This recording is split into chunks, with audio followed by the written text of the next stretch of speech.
мен атайын айылдан бері келдім мен да. Бүгін 9 августта Өмірбек Бабанов Манас аэропортуна келіп қонду. Аны тосу алууга партиялаштары, таластан тарапташтары келген. Өмірбек Бабанов чогулган эл менен жолугушуп УКМКга өзү жактоочусу менен барып мыйзам алдында жооп берүүгө даяр экенин билдирди. Бабанов ошондой эле 1 жыл 9 айдан бери үйүндө болбогонун айтып, үйүмдөгүлөр менен учурашайын, андан соң силер менен шашпай жолугушам деп элге кайрылуусун жасап унаасына түшүп кетти.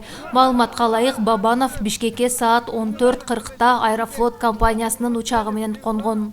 Силердин атайын мени күтүп алганыңарга мен миң нерте разым, таажим этем, миң нерте разымын.